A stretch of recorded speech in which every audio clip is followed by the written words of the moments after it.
Sarewa Radio Ruhin Sauti.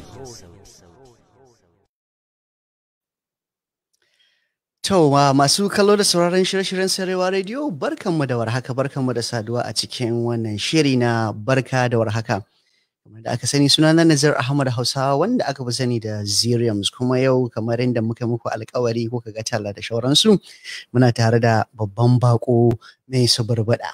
Ga waɗanda ba su san waye buzo ba, tun da kusan wani babban one of the manya-manyan ayyukansa da aka san shi da shi, ayyuka ne da ake sai da su a arewacin Najeriya da sauran kasashen da ake jin Hausa musamman a Afirka ta yamma. Saboda haka ne bari in fara muku, kamun in shigo cikin filin bari in fara muku da irin abin da yake don ku gani. Kusan so nake na auri yaro mai kamar sarki. Kai, menene? Nama kamar sarki? Da barawa da kai kama. Kai, ya faɗa min gaskiya. Ta wata fuskar kana kama da shi. Yayi, ko ta wata fuskar ce yayi? Ta yaya za a ce ko ta wace fuska ma? Kai, ya dai ka wani sake jikinka ne. ‘Yan gidan su yaro yau da za su zo su ga haji, a kasan da haka? Kwarai ma kuwa na sani abin da za a cikin gidan nan, ai sirika ta ce ita din. Saboda gaba wani wanda zai zo ya ganta. Saurayin ma idan ya zo ba zai so ta ba. Kaga daga ƙarshe kenan idan aka zo sai a ce ni za a ba ita. Kai, za ta iya rayuwa ba ta aure ba, amma ba za ta iya auren ka ba. Kai, zo! Na roƙe ki ‘yan nan, ki ba su fuska wannan. to masu kallon mu ɗaya daga cikin ayyukan buzo ɗan fulla kenan. Saboda ka barin gayyato shi cikin film because already he is here. Buzo ɗan fullo. Assalamu alaikum. Ya salam. Ba ma jin murya ka, ban san me ya faru ba. Bari in taɓa daga nan in gani ko daga wurinmu ne. Hello Buzo. Gashi muna ganin Katar kuma kana magana amma ba ma ji. Me wa ka duba ka sake duba connection ɗinka na headphone ɗinka ba?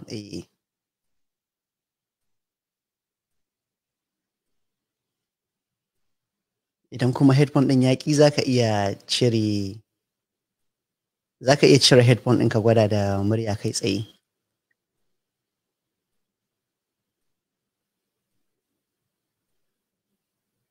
Ba ma jinka. To ban sani ba ko masu saurare na suna jin mu, idan kuna jin buzu za ku iya gaya mu, domin akwai wata rana da na taɓa samun irin wannan matsalar ta ni ba na jin bakon nawa amma kuma masu kallon mu suna ji. So ban sani ba ko daga ni ne ko irin wannan matsalar ce da taɓa faruwa.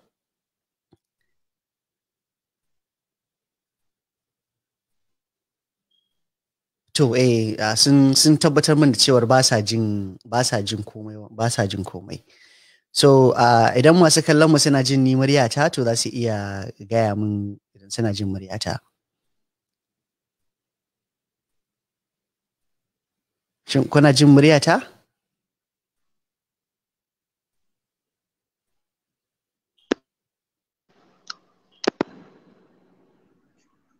An samu sauyi yanzu haka? Yawwa, to na samu sauyi, yanzu muna jin ka buzo dan fallo. Yanzu muna jin ka. To masha Allah. Yawwa, to barka da shigowa shirin barka da warhaka. Yawwa, barkan mu dai Malam Nazir. Yaya ayyuka kuma? Allah ayyuka da godiya alhamdulillah. A wannan ma yanzu haka muna cikin makafta ne. To kuna cikin makafta? Muna cikin makafta. Zan ce ya suburbuda. Ana ta kaftawa. To masha Allah.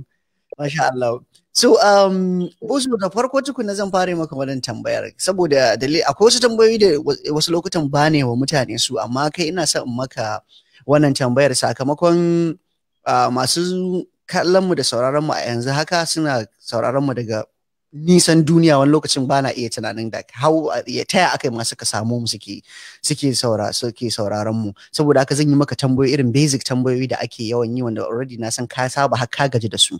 Amma tambayar zan fara maka shine akan harkar ɗora muryan nan.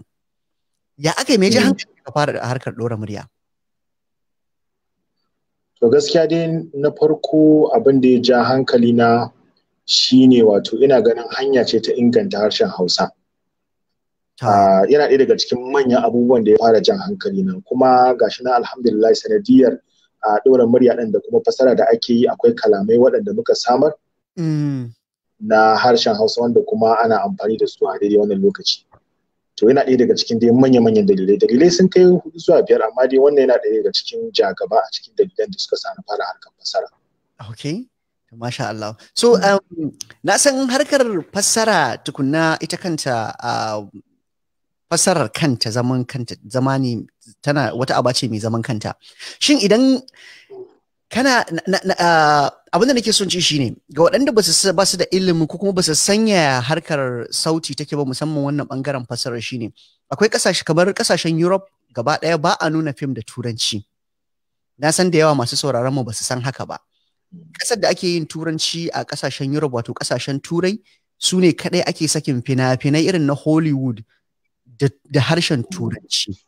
Amma in ka je Faransa, Jamus, Belgium, Sweden, Norway, wannan kasashen da iyaransu sai an yi dobin an irin abin da kake dinnan da Hausa shi ake sai an yi haka in ba haka ba ba za a saki fim din ba.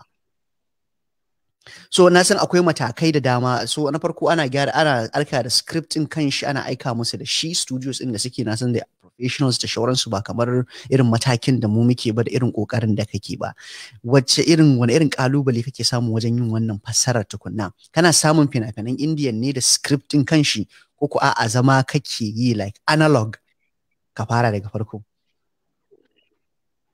To dai lokacin da muka fara yi din gaskiya kusan analog din ake bin abin da akwai abokina ba indiya Pawan da shi muka fara abin sosai.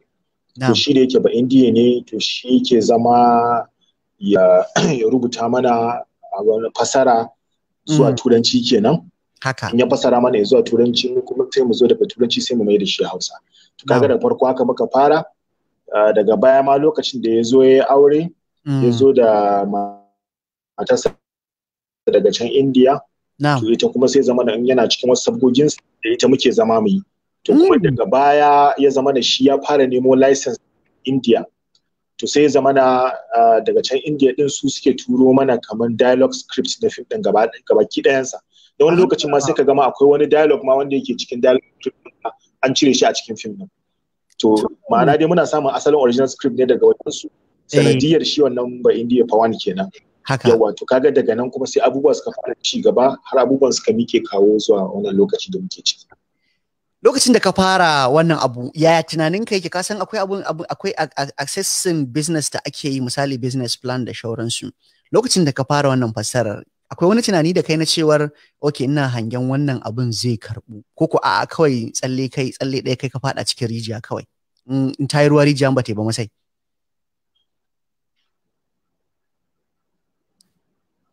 Hello, kana jin mu? Na ji dai gundarin tambayar amma ƙarshen dai ba me kace ba amma dai na fahimci tambayar. Ta ne kai abin da ya faru shine ne in ta yi ruwa rijiya in ba ta ba masai ko kuwa a'a akwai hangen akwai focus na cewa lalle za a samu riba ko za a yi nasara. Gaskiya akwai hangen cewa za a samu nasara duk da cewa duk waɗanda na tuntuɓa domin neman shawara ko kuma in ji ya hangen su yake akan abin gaskiya kusan akasari kowa ce mun yayi kawai abu ne wanda bata lokaci ne wahala za a sha kuma a ciki har akwai wanda yan kasuwa ne wanda suna tunkahon cewa sun fi shekara 20 suna harkar kasuwancin kasa-kasai su sun hango sun ga wannan abu ba za a ko ina ba za wato haka ba za ta cimma ruwa ba to amma dai ni dai kawai ina da wani belief a cikin zuciyata kan cewa wannan abu ne wanda saboda na san cewa mu mun taso dai mun ga hatta iyayenmu suna kallon fina-finan India. Mutane ne waɗanda suka taso da kallon fina-finan India. Mu ma muka zo muka ci gaba da kallon fina-finan India. Kuma ban san lokacin da za a daina kallon fina-finan India kamar Hausa ba. To sai aka wayi gari ya zama da wannan fim din India da suke kalla da harshen India yanzu ka zo ka ci gashi da harshen su na Hausa za su ji. Kuma a ce wannan abu ba za a kai ga gaci ba a cikin sa. To abin da bai kwanta min ba saboda haka nace dai bari dai in jaraba in gani. To kuma da aka jarraba din a hankali tun lokacin ma mutane ba su fahimci abin ba wasu ma dariya suke da sauransu sai gashi nan har Allah ya kawo mu ga wannan lokaci. Haka. Na san ka a matsayin sanin da ne maka ana san ka a matsayin fasihin makaɗi da kuma mawaƙi. Yaya gwagwarmayar tsakanin waka da fassara, domin na san aikin fassarar nan aiki ne da yake buƙatar lokacinka kusan ɗungurungum. Na san waka kanta a zauna za a yi ta a studio ana ɗaukar lokaci, balle kuma a ce za a zauna a fassara gaba ɗayan shi a yi mixing ɗin shi da shauransu. Ya ka iya gwama biyun wuri guda ko ku ɗaya kar ɗaya? To gaskiya ba zan ce ɗaya kaɗai ba, amma dai ɗaya ya danne ɗaya ya shaƙe mar wuya. Saboda gaskiya harkar fasara ta riga ta hana ni ba ma iya ko magana harkokin waka ba, wasu sabbogin ma da nake so na yi harkar fasara ta riga ta mamaye duk sauran lokacin da nake da shi da ne bukata ne wasu abubuwa. Kuma ka san abin da zai baka mamaki shine ɗaya daga cikin dalilin da ya sa ma na fara fasara wai ina ma so na samu kafar da zan iya tura waƙoƙi na ne, saboda a wancan lokacin da mu muke ta gwagwarmaya, wanda kai ma kana Kano an yi ta gwagwarmaya nan tare da kai, gidajen rediyo ma a wancan lokacin gani ma suke ma harkar hip hop da muke yi kawai ma ka je a sa a gidan rediyo, kamar misali ka je ne kawai ka ɗauki hoto tsirara ka je ka ce a nuna a gidan talabijin, kamar haka ne amma ta gidan rediyo, saboda ka ba a sa waƙoƙi ma wani lokacin wanda ka san gwagwarmaya da aka dinga yi. To sai zama da cewa ne tunanin me zai hana na samar da wata kafa wacce zan ja hankalin mutane kuma daga nan in dinga sakin waƙoƙi na, don kusan inda wanda suka fara kallon fasararrun fina-finai da muka fara yi tun farko za su ga yawanci a farkon fim ko a ƙarshen fim za ga mun dan sa waka sakan 30 minti ɗaya dai haka ga waɗanda suke sha'awa, kuma a haka din aka dinga dan samun masoya haka waɗanda abin yana burge su. To ɗaya daga cikin dalilan kamar muna so mu yi amfani da mu samar da wata kafa wacce za mu ja hankalin mutane kuma sannan mu dinga tallata waƙoƙinmu ga su waɗannan mutanen. To amma dai kaga yanzu gashi fasarar ta sha kan abubuwa. Ta sha kan abubuwan. So na ga a kwanakin nan ɗaya daga cikin abin da kaman baka wannan tambayar, akwai lokacin da a bara na je Najeriya na kai ziyara gida. So na je siyan kati lokacin da nake tattaunawa da Mufida na yi mata wannan, na bata wannan labarin, amma kai ma ina son baka wannan labarin. Na je siyan katin waya, sai na ga wasu group ɗin matan aure suka shigo cikin shagon, sai suke cewa akwai sabuwar fassarar algaita. Sai na koma daga gefe na rabi dan in ji me za su, sai mutu gayan ya dan dudduba haka, ya duba kankanta ya lalubai, sai ce a babu sabuwa, akwai dai sabuwa gashi kaza sai suka ce ta algaita ce, sai ce a'a, sai suka ce a mu ta algaita muke so, suka juya suka tafi ba su siya ba. Sai na ce me bambancin fassarar algaita da shauran, sai ce ai algaita sun fi iyawa. So na san, sai na gane cewar a lokacin nan wato da kusan kai ne na farko da ka fara wannan fassarar a arewacin Najeriya da muka sani dai aka saki a kasuwa da shauransu. Wannan ya jawo kai encouraging din a lot of kamfaninnika, an samu sababbin masu yin fassarar ire-irenka. Wasu daga cikinsu koyarwar ka ce ko ku a'a ganin kana yi ne kawai su ma suka yi tsalle suka fada? Hello? To ina ga internet fa za ta mana lalata yau din ma, dan na ga buzo ya makale. Masu kallon mu da sauraron mu muna tattaunawa ne da buzo dan fillo, wanda aka fi sani da mai suburbuda, wanda yake aiki akan fassarar fina-finai, wanda suke ɗora muryar Hausa akan fina-finai. So muna tattauna da shi don mu ji irin ra'ayin shi da kuma irin abubuwan da irin gwagwarmayar da ya sha a cikin wannan aiki. Kafin buzo ya dawo, domin naga intanet ɗinsa ta makale, bari mu ɗan daɗa kallon ɗaya daga cikin abin da ya sa muke interview ɗin da shi, domin ku sani waɗanda ba su san abin da muke magana a kai ba, ina son su gani su kalla su san abin da muke magana a kai. Wannan neman aure ya yiwu, kin ga daga nan sai a ɗora miki aure. Mama, na fahimci matsalarki. Zan je majami'a ma na yi addu'a akan wannan neman aure ya yi nasara.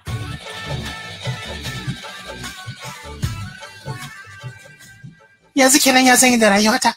Idan wani ya ganni. Kaka damu, za ka zama shahidi domin ka saurakar da ranka wa ƙanwarka. Daga nan ka ga sai in sa wa ‘ya'yana sunanka. Ko ya ka ce? Wannan yarinya sai wani zuba take yi kaman. Kai, ya tuna me za ka ci wa dangin saurayin? Haba, samari wani kenan kika sana faɗawa haka. Muna soyayya juna babu abin da zai raba mu. Ko ba haka ba me yasa kike damun kanki na Binu? Neman aure hudu ba su yadda mu masoya ba ne. Shi sa suka je gidanmu. Dakatar da su ya mun wahala. Ka dakatar da kukan nan ka dakatar da waccan motar.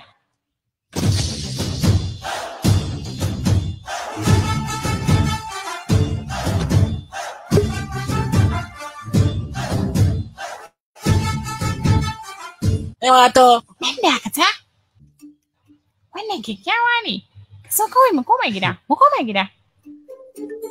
So, mai suburbuda bayan intanet ta ɗan yi mana lalata sai na wurin ɗan sawa masu kallon mu da sauraron mu su ga abin da muke magana a kai ga waɗanda ba su san me isa muke tattaunawa da kai ba kuma ba su taɓa ganin wannan irin fassarar da ake magana a kai ba. A ƙasashen da suka ci gaba, wannan fassarar kamar yadda ne bayani ɗazu a ƙasashen turai, fassara ce da ƙasashen da suka ci gaba suka tanadar wa kansu ita domin samun kuɗaɗen shiga ga ma'aikatansu ko kuma ce ga al'ummarsu. Kamar na baka misali a tarayyar turai kamar misali Faransa, babu wanda ifi su girman, babu wanda kai su ƙarfi da iya wannan fassarar da ake magana, kusan a duniya su ne kusan na ɗaya in aka zo maganar wannan fassarar da ɗora murya da shauransu. Suna da studios manya-manya. Akwai wani irin hasashe ta ɓangaren gwamnati in any way da aka taɓa tunkara ka akan cewar wannan harka ce da za a samu kuɗin shiga da za ta yi employing mutane da yawa, ta ba wa matasa aikin yi mai yawa, tunda ba kai kaɗai kake aikin ba na sani, haka ne? Haka ne gaskiya. Akwai wani abu da akwai wani abu tallafi ko daga gwamnati ko kuma wani hasashe na cewar daga bangaren gwamnati wajen tallafa ma ce gashi yanda za ka ƙara ko ka kyautata don al'umma matasa sami aikin yi? Gaskiya babu wani tallafi, sai ma dai misali wasu hanyoyi da aka bi wanda zaka zo ka biya kuɗi na rijista da dai makamantansa, amma dai wai a ce ta bangaren wai a bada wani tallafi a ce gashi nan wai dan za a samar da ayyuka da sauransu, gaskiya babu wani kwata-kwata. Babu. Ko da irin kayan aiki, irin ta samar da kayan aiki, samar da bututun magana mai kyau mai tsada, mixer mai tsada da shauransu, babu kwata-kwata. Sai a karɓi naka. Sam babu. Sai dai kawai a kai a karɓi naka, a ce ka zo ka yi rijista in kana so a barka ka ci gaba da gudanar da harkokinka a wannan jiha. In baka yi ba kuma a ci zarafinka. A gimtse ka. A gimtse. So akwai idan na koma ɓangaren 'yan fina-finan Hausa da mawaƙa, lokacin siyasa da aka yi a bara, a wancan siyasa ta zaɓe da aka yi, sun shiga siyasa. Ka shiga siyasa? Ka shiga harkar siyasa ko baka shiga harkar siyasa ba? Gaskiya ban shiga harkar siyasa ba, don ni gaskiya yana daga cikin tsarin yawa ba na gwama harkata ko aikina da abin da ya danganci siyasa. Harkata ce siyasa, kuma siyasa ce tana zama kanta. To abin da ya sani maka wannan tambayar shine akwai matasa da yawa da a cikin harkokin fasaha da muke da su a arewa da suke ganin cewar idan sai mun shiga cikin harkar siyasa ne su 'yan siyasan za su san ma me muke yi ko kuma irin alfanu da shauransu da wani irin canji zami. Kana ganin wannan ra'ayin daidai ne ko ba daidai ba ne? Gaskiya ni gaskiya ba na ganin wannan ra'ayin daidai ne. Ra'ayi ne wanda yake kawai dai ka san kowa yana da yanci akan ra'ayinsa, kuma yana daman ya bi ra'ayin da yake so ya bi. To amma dai ni dai ana tsarin da kuma tawa fahimtar, gaskiya wannan kwata-kwata ba ma ra'ayi ne wanda ma za ka ma ɗauke shi ka sa cikin tsarin ka ba gaskiya. So akwai wani dan abu da nake son in dinga yi a cikin wannan shirin yanzu, Bozo, is that ina son duk mutumin da muka kawo, inda mutum ne mai fasaha, mu ji irin matsalolin da ake fuskanta a cikin harkokin nan na fasaha, saboda akasarin mu matasa ne mu, muna son harkokin fasaha, muna enjoying ɗinsu, muna kalla na gida da na waje, kuma muna jin daɗi, su suke entertaining ɗinmu, muke shaɗi da shauransu. So abubu ne da za mu so a ce Hausa ta ci gaba. Wani irin matsaloli kake tunanin ba mu kamar wasu manya-manyan matsaloli da suka fi damun ka a cikin wannan harkar? gaskiya ɗaya daga cikin manya-manyan matsalolin da muke fuskanta a wannan harkar ita ce a duk lokacin da muke son mu bunƙasa ta, ka san wasu lamura musamman aiki irin wannan abu ne danganci harka ta show business, kamar wato harka da ta danganci kamar harkokin nishaɗi ko kuma ce bangaren kasuwancin su. To abu ne wanda yake ba na mutum ɗaya bane, ba na mutum biyu bane, abu ne na mutane da yawa. To wani lokacin kakan yi yunkuri kana so ka janyo mutane waɗanda zaka ba su kamar zaka koya musu abin da ka sani, ta yadda su ma za su su shiga wannan tsari a tafi da su, ta yadda za a bunƙasa tafiya da ƙara faɗaɗa abubuwa da sauransu. To amma abin da yake faruwa shine, abin takaicin shine yawanci matasan mu gaskiya suna da matsala ta wato suna da gaggawa a rayuwa, ba su da haƙuri. Wannan ni kaina wannan harka ta fassara harka ce wacce kusan mutane wani zai ce maka ya santa tun 2012-13, a haka yana ganin ya daɗe da sananta. To amma harka ce wacce lokacin da muka yi fassara ta farko shekarar 2008 muka yi fassara ta farko. 2008 kaga yanzu ka auna 2008 zuwa yanzu kana maganar shekara 12 kenan ko? To amma misali mutane suna so kawai yau, wani ma zaka ji ya ce maka ma in ka zo harka, in ya zo ma ya shigo kuka fara, zaka ji shi yana a tunaninsa ko a hangensa yana ba kanshi wata 3 ne ma, kai kanka da kake koyar da shi zai bance ka kawai. Ka gane? Yana ganin ya akwai wannan kalubalen. Ka gane, kuma ta yi mana yawa, gasa ta yi mana yawa, ko da yaushe in ka zo ba wai ina so ma na zama kaman wani ni ma na iya, ina so na buge wani. To irin wannan tunanin, ka gane, da kuma gaggawa da matsaloli irin waɗannan su ne suna dakushe tafiya a ko wace fuska. Misali ba ma iya wannan aikin ba, ko abubuwa da za ga yan arewa, yawancin mu matasan arewa muna da matsala ta wannan fuskar, saboda kullum muka zo muna da dogon buri, muna da wutar ciki, muna gaggawa da sauransu. To wannan da yana ɗaya daga cikin manya-manyan abubuwa. Akwai wasu abubuwan da yawa, amma dai misali wannan yana ɗaya daga cikin manya-manyan abubuwa, saboda na sha janyo mutane saboda in ɗora su akan wannan harkar, su fahimci wani abu, su koyi abin, kuma mu ƙara bunƙasa abin. To amma saboda matsala ta irin waɗannan abubuwa, to sai ga abin an kasa samun yadda ake bukata. Haka ne. So buzo ɗan fillo, bari mu koma ɓangaren kuɗi. Yaya zaka kwatanta samun kuɗi a cikin wannan sana'ar da shauran abubuwa da ka taɓa gwadawa na fasaha da kai a rayuwarka? Tunda ka yi abubuwa da yawa, acting, producing film, waka, waɗanda suka san ka sun san irin abubuwan da kake yi na fasaha, kuma abubuwa ne da wasu su na san kaya ba kai ne don kuɗi ba. Amma wannan naga ya zama business, ana yi ana siyarwa da shauransu, duk da na san ba mu da tsari na marketing kamar na wato yaɗawa ko siyarwa yanda ya kamata a ka'idanci.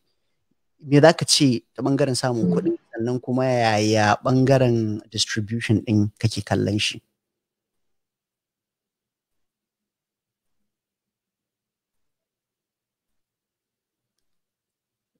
To, buzo, idan kana jina, abin ya kuma ɗaukewa, murya ta kuma ɗaukewa.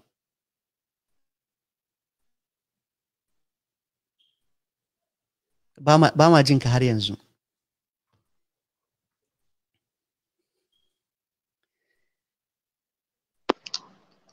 Yawwa. Yanzu to ya kuma ɗaukewa again, ya dawo kuma sai kuma ɗaukewa. To yanzu fa? Yawwa, yanzu muna jinka. So kamar yadda nake faɗa, wato alhamdulillahi an samu kuɗi a harkar nan, kuma har yanzu ana samu daidai gwargwado. To amma rashin tsari din, kamar yadda ka faɗa, rashin tsari a ɓangaren kasuwanci da dai sauran abubuwa, to gaskiya ya taɓa harkar sosai, ta yadda abin da ya kamata a samu ba a samu. Don akwai lokutan ma da kusan ma muka yi kamfanin namu ma ya asara saboda matsaloli irin ta ɓangaren 'yan kasuwa da dai makamantansu. Akwai ɓangarori lokuta kuma da muka yi tunanin cewa muna so, tun da yanzu an shigo wani lokaci na komi zaka gan shi online ne a yanar gizo, zaka iya samun shi. To ma muka ce tun da wannan abin shi ne zamani ya zo da shi, to shi ma bari mu jarraba. To shi din ma aka jarraba din, hallau dai daga wanda zaka ji za ku je ku kira mutum ya muku abu, ya kuɗin ya ki yin aikin, sai wanda za a zo a yi aikin kuma ba a samu biyan bukata ba, an yi asaran kuɗi. Haka dai duk dai an samu irin waɗannan asara. to amma dai alhamdulillahi yanayin karbuwar harkar a wajen jama'a ta sa mutane da yawa ba sa jin nauyin su cire kuɗi su siya, musamman lokacin da ake sai da fayafaye. Yanzu kaga kusan harkar fayafayen kasa gaskiya yanzu ya ja baya sosai. Ya ja baya. Yanzu kowa na kalla abu ne a waya. Kuma kaga ko da ma misali a talabijin yanzu in ka duba talabijin suna da wurin memory card, in ka siyo DVD yana da wajen memory card. To kaga kusan wannan kawai mutum zai je ne a tura mishi kawai ya zo ya sa a talabijin ɗinsa ko ya tona a jikin DVD ɗinsa ya kalla. Haka. Saboda haka abin da ya dan ja baya, to mu ma tunda an ce wai in kida ya canza sai rawa ma ta canza. Rawa ta canja ba? To yanzu mu ma muna ta kokarin canza mu ma muna ta kokarin canza rawan ne. So akwai wata na so in bar tambayoyin da masu kallon mu suke ta jeho su. Amma wannan magana ta yi kama da wata tambayar da wani yayi anan ne na maganar cewar bai sa ba ku ɗorawa a intanet. So na ji kayi maganar matsalolin da kayi attempting ɗin ka ɗora akan intanet ɗin amma aka samu yi matsala. Haka ko? So akwai wani a canji da ka ɗauka, wani mataki da ka ɗauka na misali neman taimako daga ƙasashen waje.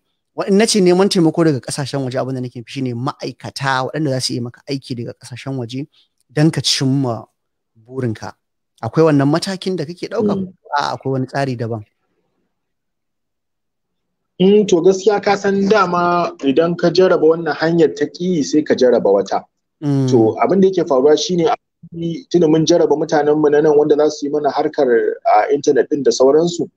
Abin kuma ya ci tura. To daga baya muka tuntubi wasu wanda suke ƙasar India, muka yi magana da su, kuma yanzu haka ma da su ne muke ƙoƙarin ganin yadda za a yi a cimma wannan nasara ta a samar da wata manhaja da kuma kafofi waɗanda za a iya samun fasararrun fina-finan mu da sauransu. Yanzu haka ma aiki yana ta gudana a yanzu. Haka. Buso dan fulo, akwai wani abu da muke kira Urban Dictionary here a nan US, wato wani kundin kalmomi ne a nan wanda yake a nan ne za ka ji sababbin kalmomi da matasa 'yan zamani suke kirkira ko kuma wani abu zama wani abu. Kana ɗaya daga cikin a harshen Hausa yanzu kana da adadin ka san adadin sababbin kalmomi da ka kirkira kai musu ma'ana? Wallahi ban san adadin su ba, amma dai ina ganin za su kai 60 haka ko da wani abu ko 70 haka ne ce. Amma dai duk suna nan a rubuce, sai dai ban rike adadin a kaina ba. To so akwai kundin, ka fara tanadin kundin ko kuwa baka fara tanadin kundin ba? Na fara tanadin sa. Ai kusan kowace kalma muka kirkiro za a rubuta kalmar, za a rubuta me take nufi, za a rubuta yadda aka samar da kalmar. Wasu kalamai ne aka hada, gamayya aka yi na kalamai 2 ko 3 aka hada wannan kalmar, ko kuma ya aka yi, ka gane. To duk dai muna shigarwa kuma yana nan aje muna da wannan kundin. To idan zan yi amfani da wannan daman yanzu nan, zan yi amfani da wannan damar, na san Hausa Dictionary yana kallon mu. Mutum ne da yana masu Hausa Dictionary suna kallon shirye-shiryen da muke yi, don wani lokacin zan ga suna comment da shauransu. Hausa Dictionary idan kana sauraron mu, ga buzo dan fulla nan, ka biyo ni ta bayan gida. Zan makala maka information din buzo dan fulla in cillo maka shi, domin ko muna zamu buƙaci kalmomin buzo dan fulla su shiga duniyar Hausa gaba ɗaya a santa, kuma mu riga amfani da ita. Tabbas. Ko ya kake gani buzo dan fullo? Ba karamar nasara ba ce, ai gagarumin nasara ce. Kusan in hakan ma ya samu, gaya maka asalin makasudin ma da ya sa ma muka fara wannan abin, kaga mun fara cimma shi kenan, na ganin cewa an bunƙasa harshen Hausa. To Hausa Dictionary, ka ji magana da buzo dan fulle, yana murna da wannan collaboration da za a yi, kuma za mu munna sosai. Mu kuma anan Sarewa Media za mu yi kokarin tallata maganganun da kalmomin. Kai ina kyau zaton ma abinda za mu yi da kai shine za mu yi wani dan series dan karami na bidiyo da audio da rubutu, don mu tallata wa duniya sababbin kalmomin da ma'anarsu da shauransu, domin wani abu ne da matasan turai gaskiya anan sun ci gaba suna yin wannan abun, wanda kamar yadda na gaya maka Urban Dictionary ɗin yanzu kamar na san kaga matsalar da ta faru tsakanin Jada Pinkett Smith da mijinta Will Smith da August Alsina, aka fara magana entanglement. Mun san ma'anar entanglement, amma yanzu ta canja ma'ana, yanda matasan nan Amurka suke amfani da ita daban ne. In ka je Urban Dictionary sai ka ga zaka ga oh ga ma'anarta sannan kuma ga yanzu ga yanda ake iya amfani da ita yanda ake abin nan da ita kuma wannan shine abubuwan da muke abin nan to ga wani yadda Zakariya ya haya din nan tun da aka fara yake tambaya guda ɗaya shin buzo dan fullo wai kai ba fulatanin gaske ne ko kuwa a'a ba fulatani ne na suna a yi ba fulatanin gaske ne ciki da bai ni ba fulatani ne to Zakariya ya kaji amsa tambayar ka dan nayi niyyar ne zan bar tambayoyin sai a ƙarshe bari mu koma zai iya sani to okay Hausa Films TV ga Hausa Films TV ma sun shigo ga abin da ke magana cewa ka shirya a ɗaya okay barin saka magana shi ta farko madalla na shi so because Hausa Films TV su ne masu Hausa Dictionary to shine yake magana sun shirya kuma na iya bincika mai yadda zai iya sayar da fina-finan a intanet so shi ba kuma sannan gwani ne su masu Hausa Films da TV da Hausa Dictionary din nan buzo mutane ne da suka kware wajen wani abu da ya shafi intanet kuma Hausawa ne amma haihuwa da girman Amurka ne so abokanmu ne sosai shi sa nake jin daɗin in na kawo mutum mai basira suna kallo suna ji sai ka ji an haɗa wani abu da zai ƙarshe zan yi alfahari da munna ce alhamdulillah na ji daɗi gashi an kai wannan mataki so buzo na ga ka fara wasu skit irin abin da ake kira wato ɗan gajerun fina-finai lokaci ne ka samu ya ishe ka ko kuwa yaya aka yi me ya faru to ai abin da yake faruwa shine gaskiya jimawa sosai ina sha'awar shirya fina-finai haka to abu ne wanda yake an yi shekara da shekaru wanda kai ma wasu abubuwan ma ka sani kai ma lokacin da muke tare da kai a nan Najeriya haka to gaskiya akwai wannan sha'awar to sai ka ga cewa shekaru suna ta tafiya abin da kake ta so za ka yi kake ta rayawa za ka yi baka yi ba kuma ya zo ya zama an zo an garkame mu an samu a lockdown to kawai sai na zo na ce kai to yanzu wasu lokutan ma da kake da shi in kayi wasu ayyukan ka gaji me za ka yi sai ce kai to me zai hana yin short film tunda yana da kyamarori da fotulu da komai duk kayan aikin da muna da su kawai shikenan a wannan lokacin sai na yi tunani da shi to me zai hana a yi kaza kawai sai na yi to a haka kuma in na dora a shafi na kawai sai na ga mutane kuma an ji ana ta kallon abin ana ta bibiyar abin sosai da yanzu akwai ɗaya daga cikin ma wanda kusan ya samu cikin lokaci kaɗan ya samu fiye da an kalla su fiye da 50,000 da wani abu to ga kuwa abu ya karbi kenan mutane suna so to haka ne ga wata tambaya daga Nasiru bin Muhammad saboda ina son in bar harkar fassara din in shiga harkar skit din nan da muka fara amma kafin in tsallaka can inda da zamu iya dawa zamu iya kai mu kamar yadda ya kamata shine jinjina ga Sarewa Radio Allah ya ƙara ɗaukaka buzu dan fillo gaisuwa ta daban a gare ka a dai tambaye shi game da shirin mai suburbuda na ga wannan tambayar ma na ganta da yawa sanata shirin mai suburbuda din nan me ya fara aka daina shi ko kuma akwai ci gaba ne dama domin naga mutane suna ta tambayar me yasa aka daina ko kuma me yasa ba ma samu kaɗan daga cikin tambayoyin da zaka ce game da wannan to shirin mai suburbuda dama shiri ne wanda ake yin shi a gidan rediyo a nan jihar Kano kuma nakan je gidan live program ne nakan je kai tsaye ne nake program din nakan je so biyu a sati to gaskiya sai ya zama zo naga cewa a sati zan je gidan rediyo su biyu kuma akwai tazara an tsaye daga inda nake zuwa gidan rediyon to sai naga hakan yana shiga sabogina sosai da sosai wasu gashi abubuwa sun riga sun min yawa kuma gashi kawai karancin lokaci ne kuma a cikin shirin shi kanshi banda gabatar da shirin ma akwai sassa a cikin shirin wanda sun kai 3 zuwa 4 wanda su kuma dole sai na je na yi recording din su tukunna na shirya su na tsara su tukunna ran je cikin shirin yayin da nake shirin kuma zan dinga sanyawa to a takaice gaskiya abin ne ya zo yi min yawa kuma baya ga haka kuma gaskiya akwai karancin lokaci shi yasa kawai sai na dan dakatar da shirin wanda ina sa ran zuwa gaba ban dai san lokaci ba amma dai ina sa ran zan dawo da shirin saboda gaskiya shiri ne wanda naga mutane suna son shi sosai da sosai kuma musamman matasan mu suna karuwa da shirin yadda ya kamata kaga dama abu ne ake dama dan kana so ka kawo sauyi kana so ka kawo ƙari akan abin da ake da shi to inda har zaka kawo ƙari a koda yaushe to kaga kenan kana da amfani kuma abin da kake yana da amfani saboda haka shi kawai abin da yasa kenan ba wai wani dalili ba gaskiya to buzo dan fullo ka san kafar Sarewa media kafa ce ta zamani wanda kusan mu a irin tsare-tsaren da muke da shi ba tsare-tsare muke da shi kamar na shauran kafafen yada labarai da aka saba da su na gargajiya ba. Dan ya kiransu na gargajiya mu ko daga ina kake zaka iya kana tunanin misali in dai har kana da internet da shauransu na san duk kana da kayan aikin ka da shauransu a gida da shauransu. Mai yiwuwa mun gama wannan shirin zan iya tuntubar babbar manajar musu Highlight Kamis ban sani ba ko tana kallon shirin yanzu. Musan yadda za a yi mai yiwuwa zamana sarewa media za a dinga jin sarewa radio za a dinga jin mai suburbuda tunda za mu sauƙaƙa maka tafiya za mu sauƙaƙa maka a lot of ayyuka amma we will talk about this gaskiya na san masu kallon mu da sauraron mu za su yi sha'awar su ci gaba da jin shirin tunda na ga tambayoyin da aka yi akan shi suna da yawa yanzu zan yi amfani da wannan damar domin in saka mana ɗaya daga cikin skit ɗinka da kai wato ɗan gajeren bidiyo kenan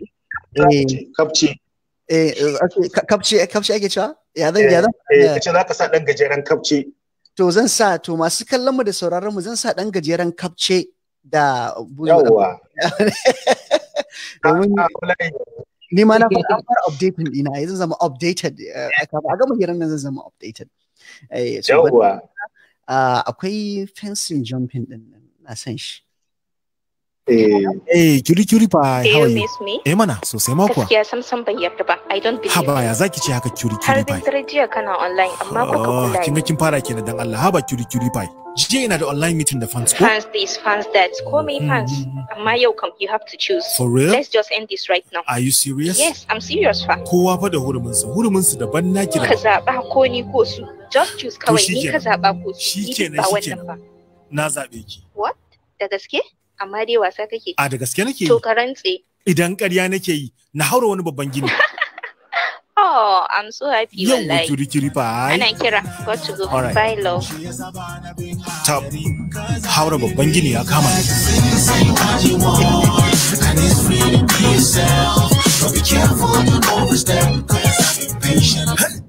Ow! Ja. Buzait, wannan naku ne.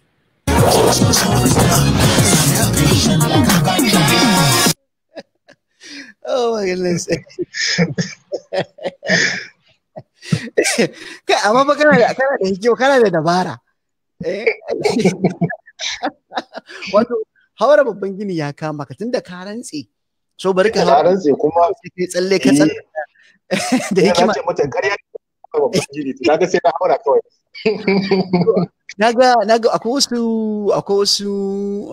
wasu kapce-kapcen da na gano da naga kamar yin shi ne kamar series wannan cutie pie din ana ta wannan da ita ana ta bayanin da ita ne dangantakar naka da ita ne abu ne da zai abu ne da za a ci gaba da sauraron shi zai zama kamar series ne ko yaya abu ne wanda yake series ne domin a halin yanzu ma kusan mun fitar da episode guda biyar kuma sati ne muke so dama za mu dinga fitarwa kowace ranar juma'a za mu dinga fitar da sabon episode insha Allah to kaga series ne zai tafiya kuma haka dai abin zai tafiya haka so za a dinga samun kapci duk sati kenan insha Allah yadda mun gashi Hausa film har ya dauka shi ma ya fara sun fara amfani da shi masha Allah mun karu kapci to Hausa film ba kapci bane ba kapci ne zan sa buzu ya rubuta mana yadda ake rubutawa daidai din sai abin nan shi yasa na ce maka probably mu dau kalmomin mu yi su in graphics dinga nuna masu kallon mu da sauraron mu a shafukan mu don su san okay ga abin da kalmar ga yanda ake rubuta ta ga abin da take nufi ga yanda ake amfani da ita kaga an samu wani sabon buzo sai ka zama farfesa fa nan ba da dadewa ba dan da duka dan jami'o'i za su fara daukan suna gayyatar ka kana wa ɗalibai bayani a linguistic na masu harsuna masu karantar yaren harsuna so na san akwai wani monetization da ake yi na kafafen wannan sada zumunta ɗin musamman YouTube da Facebook yanzu suna monetizing wato idan ka saka shirinka za su dinga biyan ka kuɗi adadin kallon da aka yi da shauransu. Ka shiga irin wannan salo yanzu ko a'a yanzu kake sharar fagen shiga cikin wannan salo? Gaskiya ban shiga bare tukunna don kusan ni komai nakan so na dauke shi daki ne. To da abin da zaka yi kafin ka fara sa ran cewa ina so na fara neman kuɗi da wannan abin. Farko tukunna kai ka dora kanka akan wani kadami wanda yake kai ka san cewa abin da kake ingantacce ne kuma ka tara adadin mutanen da ka san cewa suna jin daɗin wannan abin. Duk wasu kurakurai ka riga ka wuce babunsu. Sai dai wanda ba ka rasa ba. To daga baya idan abin ka ya inganta ya zama yadda ya kamata, ba ma sai an gaya maka ba, da kanka zaka san lokaci yayi. Kuma wani lokacin ma zaka ga ma an fara neman ka, kai da kanka zaka ga an fara neman ka, ana so a yi kaza da kai, ana so saboda kaza da ake gani, saboda an ga kana rinjaya ra'ayoyin mutane da wannan abin da kake da. To amma dai gaskiya na san da su wanda zama waɗannan abubuwa, amma gaskiya har yanzu dai ban sa ma kafan goya a shi nan wani fara yi ko wani abu dai tukuna. Amma kana da channel, kana da tasha taka ta kanka a YouTube? Algaita? Ta Algaita? Ina da akwai tasha, ka san da yake gaskiya nakan yi kokari a koda yaushe na bambanta kaina da abubuwa na da kuma na kamfani. Haka. Kamfanin Algaita kaga kamfani ne wanda yake kuma tsarinsa daban da abubuwansa daban. Ni kuma nima abubuwa na da nake yi daban. To saboda haka akwai tasha ta buzo dan fillo. Akwai tasha ta buzo dan fillo. To iya abubuwan buzo dan fillo kawai ake sawa nan, ba abin da yake hada wannan tashar da abin da ya shafi fassara. Kuma tashar Algaita ba abin da yake hada ta da abubuwan buzo dan fillo. Sai dai kawai irin abubuwan da suka shafi fassara da dai sauransu ne wanda ya shafi wannan layin. Amma ni na layi na abubuwan da ya shafi harkoki na wanda nake yi wanda ba fassara ba, su ne nake sawa a buzo dan fillo. A buzo dan fillo. So idan za a kalli wannan caption a buzo dan fillo za a kalla koko a Algaita, a tashar Algaita? A tashar buzo dan fillo ne. To masu kallon tashar buzo dan fillo take. Okay, to masu kallon mu da sauraron ku kundeji, idan aka ji a wannan kapci da muka dan saka aka gani za a iya kallon sa da wasu ma da suke cikin tashar da wanda bamu iya sawa ba. So zaka iya zuwa tashar buzo dan fullo sai ai searching, wato alalibi tashar buzo dan fullo a YouTube, za a ga irin waɗannan kapce-kapce da muka nuna. Mun nuna guda ɗaya. Idan muka sami lokaci za mu ƙara, ina kyautatan za mu ƙara nuna guda ɗaya. Amma kafin mu ƙara nuna wa masu kallon mu wani kapcin, bari in amsa kaɗan daga cikin tambayoyin da mutane suke yawan yi, ko don kada i zamana ba amsa ba. Wai shin yaushe za a sako makiyaya da dokin ƙarfi? In ji Ahmad Yusha'u. To wannan tambaya ce wacce ni ma kaina kafin wannan lokacin na amsa ta sau da yawa. Kuma ma kamfani ma yana ganin a shafin kamfani a amsa wannan tambaya, to amma zan ƙara amsa. Abin da yake faruwa akan makiyaya fim ne wanda already ma shekaru 2 da suka wuce ma har mun haska shi wa. Kamar mun kwarya sinima haka mun haska shi. Mutane an ji ana tattala. Sake shi ne dai ba mu yi a faifai ko yadda mutane za su iya samu su kalla akan wayoyi da sauransu ba. Shi kuma wannan gaskiya saboda muna jinjina aikin da muka yi ne akan wannan fasara din. To muna so dai gaskiya mun samu wata tsayayyar kafa wacce za mu saki aikin, sai mu sake shi ta yadda kar mu zo mu buga asara. To wannan dai kawai shine dalilin da ya sa ba a saki makiyaya ba, amma da ko a yau ne ya zama na misali manhajar mu ta kammala ta tsaya yadda ya kamata, za mu saki makiyaya domin masu kallo su je su kalla. In wata hanya ma aka samu aka tsayar wacce za a fitar, za mu iya fitarwa, in dai muka ga cewa gudun cewa ba za mu tafka asara ba na hidiman da muka yi wa aikin. Shine kawai dalili. Shi ma dai haka zalika. Okay, to shikenan. To kuna da ji masu kallon mu da sauraron mu. Nasiru Shehu ya ce dan Allah buzo dan wani gari ne? Allah ya sa Sokoto insha Allah. Yana fatan a ce kai dan Sokoto ne. To muna da kakanni can baya gaskiya an ce daga Sokoto suka zo. Mu asalin mu Jahunawa ne. Mun Jahunawa ne, Fulani Jahun ne. Jahun. To kuma ka san Jahunawa akwai waɗanda aka ce suka zo daga Sokoto, akwai waɗanda suke Jigawa. Ka gane labarin ne, ka san dai sai ka bibi abin, amma dai abin da yawa yadda abin yake, abin da yawa. To ni kaga gaskiya na sha faɗa na ce ni na rasa dan wani jiha ne, saboda ka gane abin ni yanzu ba za ka iya taimaka min ka gaya min ni a yadda yake a tsare ni dan wani jiha ne. To ake Bakano ne kai? Bakano ne kai kawai, ka zama Bakano buzo. To shine ai ma saboda yadda na lissafin abin ina kasa gane ma ni dan wani jiha ne. Ta shine ai. Kaga dai ga Bauchi ko? Ga Bauchi, kaga misali iyaye na. Ta. Kaga su yan Bauchi ne. Haka. Mahaifina ya je na aiki a Kaduna saboda ya koyar, ya yi lecturer a Kaduna. a Polytechnic na Kaduna, to lokacin da yake aiki a Kaduna, a nan Kaduna aka haife ni. To ka gani haifafan Kaduna ne, amma iyayena yan Bauchi ne, kuma ni tashin Kano ne, tunda primary, secondary, university duk a Kano na yi, kuma kaga yanzu haka a Kano nake rayuwa. To saboda kaga to da wani jiha ne? Kano ne, saboda ka san mu Kanawa muna da wani abu guda ɗaya. Kamar Kano kamar New York din arewaci. Ka san a New York, in ka zo New York a America, ko daga ina kake America, in ka shigo New York shikenan kawai. In dai ka zauna a New York, fara aiki a New York, ka zama New Yorker. Ka ta canja, al'ada ka ta canja, magana ka ta canja, kawai yawa New Yorker. Can din kawai gida kawai, san can ƙauye ne kawai. So Kano haka take. Inda dai har ka zo ka zauna a Kano, makaranta a Kano, komai ma a Kano kake yi, yanzu kawai mun kwace ka buzo, duk su haƙura da Sakkwata da mutanen Bauchi, kowa ya haƙura. Buzo namu ne. Hausa Film TV ya kake, ya za ka yi da matsalar copyright, wato matsalar mallaka? To misali ta wani fanni kenan, saboda ina so na fuskance da tambayar take. Ina jin sai ka faro mana daga kan misali damar yin canjin, karɓa daga hannun masu shi ai canjin, sannan an yi canjin wajen siyarwa wace irin ka'ida aka ɗora, in kuma an ɗora online misali za su, kamar misali a YouTube ɗin ka ɗora video, zai wuce ko ba zai wuce ba, sakamakon ka san yadda YouTube suke yanzu. Misali da a ce kana monetizing ɗin wannan tashar taka ta algaita, inda na saka tsohuwar gaba ɗin da na sa misali, ina cikin sawa sai kaga sun katse mu, ko da ka ba mu izinin mu nuna. So ina jin shi films a Hausa Films TV yana I think gaba ɗaya in broad, an ba mu bayani a takaice kaɗan. To dangane da maganan copyright, abin da yake faruwa shi misali idan kana so ka fasara film, kaga zaka je ka nemi distribution right, zaka nema. Kamar misali irin distribution right, irin ba distribution right ba, broadcasting right. Kamar zaka nemi izini ne kamar daidai da irin na gidan talabijin wanda suke fassarawa su nuna a gidan talabijin ɗinsu. To kai zaka je ka nemi irin wannan license din za a baka, saboda irin wannan license na fassara mu ya fada cikin wannan. Za a baka ka fassara, ka sai da shi a wani yanki. Ba izini aka baka ka yi ka sai da shi a ko ina da ko ina, ko kuma duk inda suka je suka saki nasu kai ma ka je ka saki naka ba. Misali kana so ne ka saka inda kasar Hausa take, ko kuma duk inda Hausawa suke ga Hausawa, saboda haka shine kan fassara zuwa yaran Hausawa.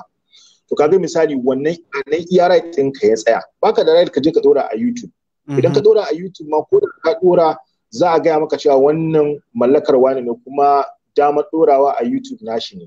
Ka gane? Kuma ga cewa misali kamfanonin suna saida dama ga wasu kamfanonin, su suke dorawa a YouTube. Su kansu wanda suka yi fin ba su suke dora ba, suna saida dama ga wani kamfani. To shi wannan kamfanin kaga shi ke da wannan hurumin. To saboda haka abu ne wanda yake kawai layi ne za a ja maka, to iya layin nan zaka gudanar da lamuranka.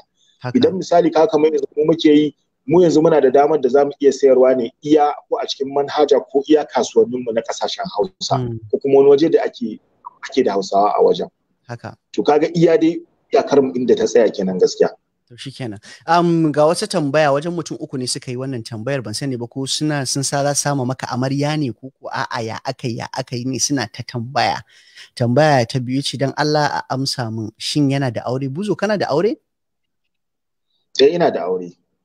To kun ji, duk masu wannan tambayar, in wata budurwa ce kuke da ita a makale, kuke son ku lafta ma buzo yana da aure, sai a ja daga gefe. Sai dai kuma ban sani ba ko buzo yana da shirin ƙari, ko ya aka yi.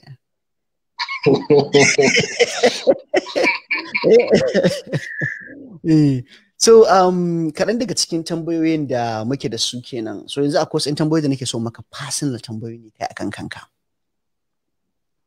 Wani abu ka fi martabawa a abota? Abu da na fi martabawa a abota gaskiya halacci.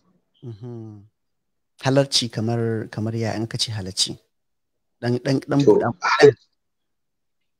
wato yanzu ka zama na kai a matsayinka na aboki, ba ka manta alheri. Duk abin da aka yi maka, inda aka yi maka rana, ka san an maka rana, kuma ba za ka taɓa mantawa da wannan ranar da aka yi maka ba. Ba na son na ga mutum ko tsakanin shi da wani ne, na ga wani ya mishi alheri amma an waye gari na ji yana zagin shi a wani waje, ko yana nuna wani abu da ya mara kyau a kan shi, ya manta misali da alherin da aka yi masa. Kaga wannan butulci kenan. to ba na son na ga mutum yana da bakin ciki abota, saboda haka na fi martaba halacci gaskiya. So tambaya ta gaba shine wani irin da kana da wani da ka sani da kake da shi babba a rayuwa za ka ce da na sani kaza da ya tsaya maka a rai? To wallahi da na sanin da nake da shi shine kawai wasu abubuwan da ya kamata na yi su na tsaya ne ta jinkiri ban yi su ba har lokaci ya ja da yawa. Wannan shine babban da na sani na kawai, wata dama da na samu ban yi amfani da ita ba akan lokaci. To wannan shine babban da na sani na gaskiya. Amma ban da wannan duk wani abu ko mara daɗi, wannan kawai darasi ne nake koya daga gare shi. Haka. So wata irin basira ce za ka so ka ce kana da ita da baka da ita a yanzu haka? A halin yanzu? Gaskiya basirar da zan kawai ni yanzu abin da nake bukata yanzu misali, ka gane idan na kawai ya zan sa abin ne kawai irin ya zamana, ka sa akwai mutane waɗanda zaka ga suna da wani irin mahaukacin discipline. Idan mutum ya ce maka karfe kaza daidai zan yi kaza, to a daidai wannan lokacin zai, kuma ba abin da zai shiga tsakaninsa da wannan abin ya zo biya wannan abin ba, ka gane. Wani lokacin ka san mu muna da shiri ta sai ka ga abin da wani lokacin, ka gane. To ni babban abin baiwar da nake nema kenan ido da ya zama na kawai ina da wannan baiwar ta cewa kawai in na riga na tsara abu to fa ba wani makawa, kawai sai dai kawai hukuncin Allah. Amma dai in ban da wannan ba kawai to abin kawai haka zan wuce da shi, ba ruwana da wani waye, ba zan bari wani abu ya. Zan dan dora maka kan wannan matsalar da kake da ita. Wannan matsalar da kake da ita ina jin an yi ittifaƙin duk wani mutum da yake da fasaha, yake ayyukan fasaha ko yake ayyukan na hikima irin abin da kake yi, to wannan ita ce matsalar da tafi damun su. Ba kai kadai bane ba. Ba kai kadai ba, saboda haka ina ga babu komai, wata ran za a cimma gashi. sai dai kawai ka dauki PA, personal assistant, wanda zai dinga rage maka wasu abubuwan mai yiwa ya taimaka maka wajen yin wannan. Wani irin ta gaba shine wani irin abu ne za ka yi ayyana yanzu a ce shine babban nasarar da ka samu a rayuwa? To babban nasarar da na samu a rayuwa shine wato an wayi gari ta yadda za ka ga akwai ɗimbin matasa waɗanda za ka ji sun ce min, suna gaya min cewa na ɗora su akan wata hanya. Misali, kamar ni ne malamin su, ni nake, wato suna hange ne daga ni akan abubuwa. To ni ina ganin wannan ba na da nasarar da nake ji da ita kamar wannan, ya zama na an waye gari yau gashi nan wai a ce ga gungun matasa waɗanda su suna karuwa da kai, suna ilmantuwa daga gare ka. Ka gane, kuma wani ya ce ma ka canza mishi rayuwa ko sanadiyar ka ya samu wani ci gaba a rayuwarsa. Ni wannan gaskiya ba na da nasarar da ta kai mu wannan girma gaskiya a wajena. Excellent. So idan aka zo bangaren san abun duniya, gadgets, barin tambaye akan gadgets. What's your favorite? Wani gadget ne kake da shi da ka fi so? Idan so ina kafin ka bani ansa, masu kallon mu da sauraron mu ban san yadda zan kira. Okay, a gadget zan yi cewa abun da ka mallaka kenan, ko wani abu da ka mallaka na amfani. Kamar na'ura, yawa, wata irin na'ura ce ko ya shine za a ce ma gadget, ya na'ura da ka mallaka kake alfahari da ita. Za ka ga wani wayarsa ce, wani mic din shi. Ni kaga mixer ta ita ce my favorite possession dina na wannan da nake alfahari da shi, nake jin daɗin shi fiye da komai. What's your favorite? Gaskiya ni computer ta ce. Computer ka ko? So wani irin lokaci wani abu ne zaka ayyana ka ce shine guilty pleasure ɗinka, idan kana son ka ji daɗin rayuwarka, ka sakata kawala, ka ji kaman ba gobe, wani abu me kake yi? Kawai in ta kallon bidiyo a YouTube, kawai kallo wancan, ina shan juice mai sanyi. To wannan yana hana na abubuwa da yawa gaskiya. Nice. Wace irin fasaha ce kai zaka so a ce yanzu tana existing ko an ce tana aiki a harkar kimiyya? Bambanci ta. Okay, fasaha. Abin da nake bukata yanzu misali ne a nawa tunanin. Ka ce ina ma wish kaza. Ina ma zaka iya yin kaza da technology. Ina ma yanzu misali a ce akwai wata kofa wacce yanzu misali kawai in yana so misali da tafi Lagos, kawai wata kofa ce in na bude kawai in na shiga ka gane kawai zan ɓace kawai sai na fito a Lagos, sai na fito a wata kofa irin ta a Lagos. Ka gane kamar me zan kira abin kenan, kamar portal kenan ko time portal zan kira shi ko me zan kira shi. Yawwa. Dr. Strange kamar abin da ɗin Dr. Strange. Kamar zan ce ina samu irin wannan fasahar. Haka. Masha Allah. Wani abu ne ke faranta maka rai a yanzu? Kake faranta maka rai a yanzu haka kake jin kana farin ciki? A daidai wannan lokaci? Ko kuma kana maganar no, I mean a yau ko a yanayin da kake ciki yanzu wani abu ne yake faranta maka rai? A yanzu wannan hirar da muke mani tana faranta maka rai, kasancewar gashi nan muna hira kuma duniya tana jin mu, mutane ana da masoya duk ana tare da sauransu. Ni wannan yana shi yake faranta maka rai, shi yake bani jinja a halin yanzu, shi yake bani citta. Shi yake baka citta kenan. Masha Allah. Ke bani citta. Citta ita ma tana cikin abubuwan da ke amfani da su. Sabuwar ma'ana. Take da sabuwar ma'ana. Citta na da sabuwar ma'ana. Masha Allah. Idan za a ce kana da sakan 30, wani sako za ka ba wa duniya? Za ka gaya wa duniya, me za ka faɗa ma duniya? Sakon da zan ba duniya? Na'am. In ina da sakan 30? To abin da zan ce shine gaskiya kamar abin da Tupac ya faɗa ne. Ya ce wai thug life ko? Thug life ɗin nan ya ce wai the hate you give, waye. A takaice dai kawai bari mu summarize abin da yake nufi kawai kiyayyar da kake gadarwa 'ya'yanka ko kuke gadarwa 'ya'yanku shi yake dawowa ya cinye ku. Saboda haka a koda yaushe kiyayya, gaba, hasada, waɗannan abubuwan kamar abubuwan da yake mu suke dawowa su cinye, ba kowa suke cinyewa ba, mu suke cinyewa. To ni ina da saka 30 kawai akan wannan zan yi magana wa mutane, saboda na fahimci mu al'ummar mu muna rayuwa ce irin rayuwar kaguwa a bokiti, wanda in ka tara kaguwa a cikin bokiti sun kai 10, to zaka dinga tunanin za su iya fita, to amma ba za su iya fita ba, saboda duk wanda ya hankoro zai fita sai na kasan su janyo shi su dawo da shi cikin wannan bokitin. Rayuwar da muke haka, ni dai kawai in ina da sakan 30 abin da zan faɗa kenan, cewa kyashi, hasada, bakin ciki, kiyayya ba abin da yake sai dai ya haifar da dodon da in ya dawo kuma mutun yake cinyewa. Shine kawai. Haka. So ga wata tambaya da wani yayi waje na san ina jin ko ya kalli shirin mu na wancan satin ne, saboda da na ritsa mufi na ce mata wai ni tsakaninka da mufi, wai tsakaninta da kai tukunna ma menene ne tukunna, yaya ne ko yaya ne? Sai ta ce yaya ne. Haka wannan tambayar taka ba za mu wannan tambayar ba za mu amsa mishi ita ba, domin mufi ta riga ta amsa wannan tambayar tun a satin da ya gabata. Menene plan ɗinka? Wani irin shiri kake da shi ga masoyanka da masu sauraron mabiya algaita, sojojin suburbuda, buzite ake cewa ne ko buza tide, wanne ya ne abin bangaren buzo ba, wannan buzite bangaren buzo kenan, masoya buzo ko masoya buzo kenan, buzite kenan. Okay, to yanzu bari mu fara da bangaren buzite. A buzite me suke, me za su tsammani daga gare ka?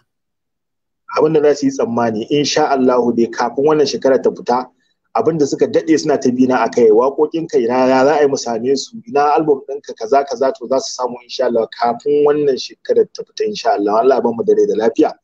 To abin da za su yi tsammani daga gare ni kenan, kuma za su ga bidiyo zafafa masu zafin gaske. Yawwa. Masu citta.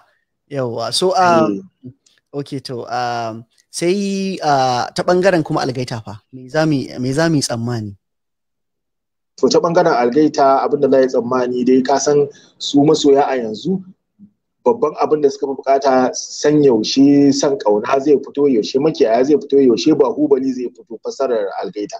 To su ma waɗannan fina-finai akalla, kuma ban ce duka ba, to zan iya cewa akalla za a samu 1 ko 2 insha Allah kafin wannan shekarar ta fita, ko bahubali ko makiyaya ko san kauna. In ma a hakan ma in ba a samu duka 3 ba kenan, to insha Allah rabbi za su samu guda 1 a wannan kafin wannan shekarar ta fita. Za a fassara mana bahubali?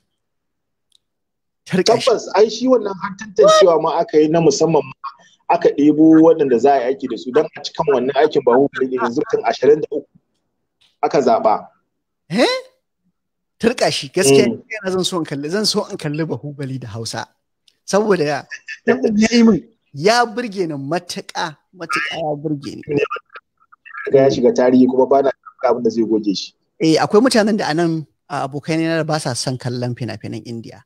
Amma suka zo min ziyara suka ga ina kalla suka zauna haka suka buɗe baki. Kai wannan yawa na bi magana ci wannan daban ne gaskiya za mu jira to Allah ubangiji ya bada sa tambayoyi guda biyu da ina jin zan maka kafin awa ɗayan mu ta cika amma duk da haka zan dan a gurguje zan maka wannan tambayar ta yaya kake iya na farko to na ma rasa ma inda zan yi maka tambayar ina buɗe baki na ne kuma sai na ji tambayar ta zama mai harshen da mu ta yi biyu anyway ya kake gane mutum yana da basirar da zai iya muryoyi har ka ɗauke shi to ka san wani lokacin ba kai tsaye mutum zaka gane yana da basira ba wani zaka ga yana da ɓoyayyar basira akwai da zaka ga shi yana da confidence yana da ƙwarin gwiwa da zai zo ya tunkare ka ya ce kaza ya ce kaza amma in ka tona sai ka ga abin bai wuce nan da nan ba akwai wanda zaka kuma yana dan jin kunya yana dan waye to shi kuma yana da ɓoyayyar basira da sai an tona kuma daga baya sai ka zo ka ga yana da gagarumar basira akwai mutanen da muka yaka da su ba to akasari gaskiya ba lalle na gane kai tsaye ba wani lokacin dole sai an yi wa mutum kabi wani lokacin ma sai ka dan jaraba mutum ma a wani aikin ma zaka iya gane ya zurfin basirarsa dan kaga ko kai karan kanka ai ba lalle ka san irin kake da ita ba yau da gobe da yanayin tafiyan abubuwa sai kaga ina ma da basirar kaza ina da basirar kaza ka gani yanzu misali in ba harka fasarar ba ban san cewa zan iya canza muryoyi na har canza murya shige 13 ko 14 ba ka gane to amma ban taba sanin yin haka ba to amma kaga yanayin yau da gobe da harkar fasara ta sa na gano ina iya canza muryoyi na har zuwa gida 13 misali wow za ka yi mana muryoyi guda biyu don already mutane sun fara tambaya da Allah a ce buzo ya mana murya kaza ya mana murya kaza amma kafin kai mana muryoyin nan muryan nan a ƙarshen ina son wata shawara za ka ba wa matasa da suke son su shiga wannan harka ta sauya murya me ya kamata su sani kafin su shiga sannan in sun shiga me ya kamata su yi a gurguje na farko dai gaskiya ita wannan harka ba harka ce ta jahilci ba harka ce ta ilimi saboda haka idan kana gudun ilimi ko baka son abin ilimi to karka ma karo wannan harka ce ta ilimi kuma ta aiki da ilimi na farko kenan saboda kafin ma mu fara dora kawai ka ce za ka yi murya ko wani abu sai ma an karantar da kai theory ne murya kashe-kashen murya kowa yana da muryoyi uku da aka halicce shi akwai chest voice akwai middle voice akwai head voice to sai ka waɗannan muryoyi uku ne daga waɗannan muryoyi uku ne kuma zaka bude sauran muryoyi ma in kana da su kaga abu ne wanda wannan a ciki a kunshe yake a cikin ilimin abun wanda kawai ba zuwa za a ce yi muryar kaza ba dole sai ka fahimci wannan abun to kaga na farko tukunna ka san harka ce ta ilimi na biyu kuma ba harka ce ta yau da gobe da jibi ba harka ce ta dole sai ka wani abin sai ka ɗauki lokaci zai bayyana wani abin sai ka ɗau lokaci za ka iya shi wata gogewar sai ka lokaci ne zai baka shi ba wai wani abu na musamman ba to kaga waɗannan su ne gaskiya to shikenan buzu yanzu sai a dai mana muryoyi guda biyu kafin mu rufe wannan kafin mu rufe shirin to yanzu akwai wata murya da na fahimci dai ana dan santa muryar kamar muryar ustaz ce wala muryar ustazin lazi to ainihin misalin a daidai wannan lokaci na ji daɗin kasancewa da kai wato ainihin malam Nazir Ahmed Hausawa na ji daɗin kasancewa da kai a cikin wannan makaranta yayin da muke gabatar da wannan tattaunawa alhamdulillah kuma da fatan kowa zai je gidansa lafiya masha Allah kuma kuna tare da malam ustaz Ladi na gode lallai kan ustazin lazi mun gode kwarai da gaske so wani duk da ke magana wane ne a ranjila muryar ranjila chocalistics da rigimarsu da shauransu that's fantastic abuzo definitely za mu sake samun lokacin insha Allah mu dawo daga cikin shirin domin mu ga don mu ƙara budawa mu ƙara yin maganganu akan abubuwan da suka shafi zaman takewa mu kasancewar misali kai mai aikin basira da kuma rayuwarka da al'umma irin kallon da ake maka da shauransu sannan na san mai tattauna akan maganar cewar shin tsoro muke ji ne ba ma iya neman tallafi daga hannun gwamnati da bankuna ko kuwa a'a muna ko kuwa kuma mun nema ne ba za a ba mu ba ina son mu tattauna da kai dipa ina son shiga cikin harkar kasuwanci sosai saboda matasa su ji dan mu tattauna da kai mu san menene yake akwai saboda ka san ana fama da rashin ayyukan yi da shauransu kuma irin sana'o'in da muke yi sana'o'i duk da dai gwamnatocinmu da kuma al'ummarmu ba sa mai da kai ba sa kallon abin yadda ya kamata sana'o'i ne da suke ba wa mutane aikin yi kamar yadda muka fara bayani a farko yanzu nan kake ce mun fassarar bahubali da za ku yi already haka ta na wajen mutum 20 muryar mutum 25 da za su yi muryoyin wannan mutum 25 din za su yi aiki za su samu kuɗi haka ne za ka biya su kuɗi za su ci abinci za su abubuwan da za su samu da yawa in an gama za ka ɗauka a sa a kai kasuwa akwai mai bugawa akwai abubuwan da yawa saboda haka muka samu lokacin insha Allah za mu zo mu tattauna akan harkokin kasuwancin Buzo na gode kwarai da gaske sai mun ƙara ganin ka a cikin shirin na barka da warhaka. Godiya da godiya. To masha Allah. So masu kallon mu da sauraron mu Buzo dan fulla kenan muka tattauna da shi kuma wanda aka fi sani da mai burbuda akan yanda yake sarrafa muryoyi yake daura muryoyi akan India akan fina-finan India akwai tambayoyi da yawa da kuka yi da ban iya samun na karanto su ba amma a nan gaba idan mun sake dawowa za mu tattauna da shi domin za mu gaya mushi wannan tambayoyi ko kuma za mu gaya muku idan zai zo din sai ku aiko mana da tambayoyinku domin a wannan lokaci ya iya amsa mana su. A yanzu zan bar ku da ɗaya daga cikin kafcin Buzo barin ga ina da su ne da yawa amma bari in ga wanne ne zan sa muku. Okay, to bari in sa mana song for me wato yi min waka. Saboda haka sai a shakata da wannan ni kuma a nan zan ce sai sati mai zuwa in Allah ya kai mu ranar Juma'a za ku ga na ɗauke da wani sabon shirin a daidai wannan lokaci kuma a wannan tasha karfe 4 na yamma agogon Najeriya Nijar kamar da Chadi har ma da Gabon wanda ya daidai da karfe 4 na yamma agogon gabashin Amurka a gafarce ni karfe 4 na yamma agogon gabashin Amurka karfe 9 na dare agogon Najeriya Nijar kamar da Chadi yawa kar a gwama guda biyu kar a gwama karfe 9 na dare agogon Najeriya Nijar kamar da Chadi da kuma Gabon karfe 4 na yamma agogon gabashin Amurka. Insha Allah za a gani dauke da wasu sababbin bakin kuma masu fasaha ne, yan siyasa ne ko ma menene muke da shi next week din a ci gaba da kasancewa da mu. Ga masu son kallon shirye ko sai sauraron shirye-shiryen Sarewa Radio kar a manta a ziyarci shafinmu na yanar gizo www.sarewaradio.com. A nan za a ji shirye-shiryenmu na radio kai tsaye. Sannan shafukanmu na sada zumunta kuma za a gaggadu abubuwan da muke ɗorawa da su rana mai kamata yau ne, 'yan tambayoyi ne na wasa kwakwalwa, barka da warhaka ne, zahiri ne, duk da irin shirye-shiryen da muke da su nan ma za a gansu kuma za a ji, za insha Allah an mana tambayoyi za mu amsa. To masu sauraron mu akwai wanda ya tambaya wai ina tashan mu take. Tashan mu tana nan a YouTube din, ka je kawai YouTube din ka saka Sarewa Radio insha Allah za ka gan mu. Bari kamar yadda ne muku alƙawarin zan baku da song for me sai a saurari wannan waka a wannan skit ko kuma ce wannan kapci dan ce muku a ci gaba da gashi suya sai ran sallah.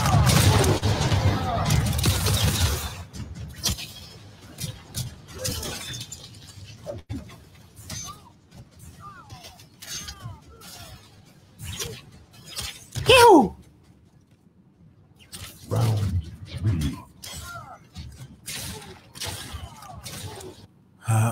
Rumaga.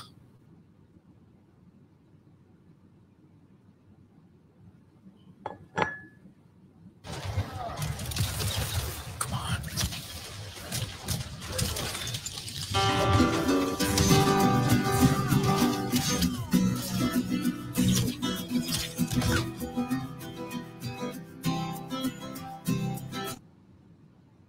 Cutie pie. I love you, Dovey. Toya. Lafiya. Hope you are fine. Yeah, I'm fine, thank you. Ya garin, how are you? I'm good. Ka fita ne ko kana gida? Yeah, ina gida. It's like ka manta yau wace rana ce. Yau? Yeah, yau wace rana ce. Yau is Monday, I suppose. A matsayin Monday kadai ka tuna kwanan watan yau. Lovey Dovey kenan. Wai kana ma ji na kuwa? A ina tare da ki, ina ji. To kai shiru. Me nake mantawa ne yau wace rana? Birthday? No. Yau anniversary din mu mana 4 years. Ai da na dauka ka manta ne. How can I forget? Ban manta ba ai. Ka je yadda raina ya so baci kuwa? Ban manta ba. Har na fara tunanin baka dauke da wani muhimmanci ba. No. Ha ba ina. I can never do you like that. Lovey Dovey, are you sure? Mana. Gashi ba abin da kai prepare akan occasion din. Kin gani? Gajen hakurinki. Me ya faru? Gajen hakurinki. Ina jin ka to. Ai na shirya miki wani abu special something. Da gaske Lovey Dovey? Of course. Lovey Dovey na fi son ka iya tsokana. Ka ɗora mutum akan abu daga baya ka yi ta mishi dariya. No, serious da gaske nake miki. To yanzu bari in faɗa maka abin da nake so kaji? Right here, right now. Ina son na san me ka shirya for this occasion. Ke wai sai na gaya miki yanzu menene? Gaskiya ni dai kawai ka faɗa mu. To shikenan. Ni fa ba wani batun anjima. Shikenan, I will tell you. I'm all yes, ina ji. Akwai wata waka da na rubuta musamman. Specially written for you. Wow, Lovey Dovey da gaske? I can't wait to hear the song Lovey Dovey. Kai ma akan waya ina jinka. No, ni dai yanzu gaskiya. Kin ga kin ma bata surprise din gaba daya. Ke me yasa kin yin haka ne kiri pie? Ba da happiness dina kai bane. If you want me to be happy kai ma. To shikenan. A fa anjima ba, yanzu za ka yi min. Wai sai na miki yanzu? Mana abin da ka faɗa min I want you to prove it. Ke komi ki ce prove it. Haba ke kuwa. Komi na gaya miki sai kin yi doubting ina ne? Ni fa kawai koma me a mun yanzu. I'm waiting. Ke dole sai na miki yanzu? Mai Lovey Dovey me ne haka kake min da Allah sai ka sa na ji ba daɗi. To shikenan, I will do it. Okay, ina jira. Yanzu fa? Zan miki yanzu. I'm all yes, ina jira na ji waka ta. A ba da yanzu ke so ki ji ba? Za ka min ko ba za ka yi ba? Zan miki. To bismillah, ina jira. To kin shirya? Fiye da kai, go ahead. Kin shirya? Wallahi Lovey Dovey za mu bata. To shikenan. Yanzu zan miki. Kina ji? Here it goes. Da farko ina mai tarayya da tsantsan farin ciki tawa kamar zautacce sai dariya nake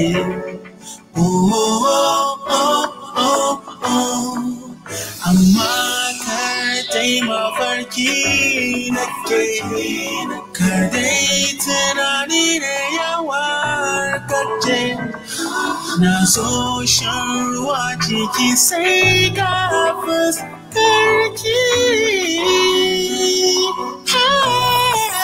sarauniya na ji kinyo ban kira gani ya haske wata fassarar mafarkaina ne makauniyar ƙauna akan kita ce da hawayenki falsafar tunanina. This is beautiful. Lovey Dovey. I'm speechless. I love this to death. You love it, ba? Ba kaɗan ba. This song is written specially for you. Kasa ina ji na a sama, amma da gaske ni ka rubuta. Yeah, serious. Da ma zan iya yarda, amma ban yarda ba. I mean doubt gaskiya. Kiri pie me haka? Lovey Dovey waƙar nan ta shiga zuciyata, amma ba ni ka rubutawa ba. To me hujjarki? Hujjata ita ce ko so ɗaya babu sunana a cikin waƙar nan. How is it about me? Come on. Mana. Yanzu ke sai na faɗi sunanki dole a cikin waƙar zaki tabbatar cewa waƙar ki ce? Wannan waƙar is specially written for you. Dan ke ne wannan waƙar kuma gashi nan kina jin kalaman da suke cin waƙar. Ai ke ma kin san da ke nake yi. Haba kiri pie me yasa kike yin haka ne? Come on. Gaskiya ni dai I'm in doubt kafin yarda sai ka abin da zai sa na yarda tukun in ba haka ba kuma I won't. So what do you want me to do? Kai ka san the right thing to do ai. Na sani kamar ya just say Lovey Dovey wai me yasa kake son bata min rai ne? Oh, na ma gane. Sai na rantse miki. Ko? Is that what you want me to do? Sai na rantse miki. Dama ai kana sani. To shikenan zan rantse. I'm not pressurizing you. Zan rantse mana. Abin da za a yi yanzu nan za a yi. Yanzu zan rantse mana. Ai ba wai na ce miki sai an jima bane. Come on. Swear. To shikenan idan ba ke na rubutawa, idan ba da ke a raina na rubuta wannan wakar ba kuma da ke nake yi ba. In taka bango in hau jikin bango. Kenan ka koma kamar kadangare kana yawa cikin bango? Ba kamar kadangare ba. In taka ne da kafafuwa na in taka jikin bango kamar ina tafiya a ƙasa. Amma jikin bango nake takawa in yi sama. Oh, na gane. To shikenan. Kin yadda? Yanzu kin gamsu? Sosai ma? Yawwa kiri pie. I love you, Dovey. Kiri pie. Ki kula min da kanki kin ji ko? I will talk to you later. In fact, I think maybe I will find time ma in shigo anjima. Ina jiran ka please. Kin ji ko? Ciao. I'll take you out. Za mu je saya miki ice cream mu sha chocolate. Kin gane? Wow, I would love that. Yawa kiri pie. Take care, Lovey Dovey na. All right, ciao. Bye. Bye-bye.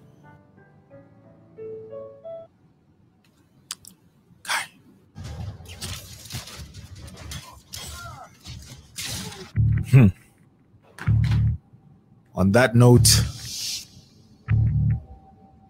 hawan katanga ya kama ni.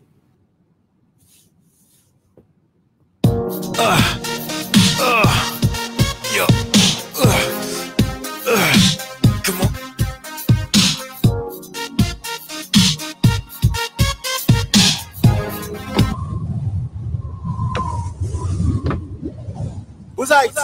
wannan naku ne. Undisputable I'm kung fu. Sun rikice tamkar waɗanda suka hau bishiyar